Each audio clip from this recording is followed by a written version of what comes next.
Hello all, welcome to Cinema Reviews. Here is our review of film Guntur Karam, starring Mahesh Babu, Srileela and directed by Trivikram. First thing cinema చూసాక నా opinion చెప్పాలంటే cinema అయితే perfect family entertainment. బాబు అయితే కుమ్మేశాడు. ఆ comedy timing, ఆ emotion, action is too good. Story విషయానికి వస్తే hero and వాళ్ళ అమ్మ చిన్నప్పటి నుంచి వేరేగా ఉంటారు. దానికి కారణం ఏంటి అది మీ సినిమాలో చూడండి. First half is very entertaining and full of కామెడీతో వెళ్తుంది. Babu and Vennela Kishore comedy is very good. Comedy చాలా బాగా వర్కౌట్ అయింది. యాక్షన్ అయితే చాలా బాగా డిజైన్ చేశారు అండ్ ఇంటర్వెల్లో ఒక ఎమోషనల్ సీన్తో ఎండ్ అవుతుంది.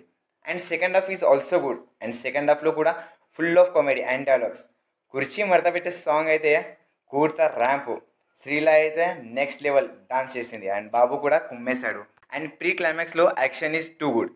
క్లైమాక్స్ ఈజ్ వెరీ ఎమోషనల్ నోట్తో ఎండ్ అవుతుంది. పర్ఫార్మెన్స్ గురించి చెప్పాలంటే Babu is back with comedy timing and mass. Srileela and Meenakshi Chaudhary are very good in her roles. Special mention Vennela Kishore. Comedy is very great. And coming to writer, director Trivikram Srinivas, he did very good job. Ee Sankranti ke perfect family entertaining Guntur Karam. Thank you for watching this video. Please like, share and subscribe.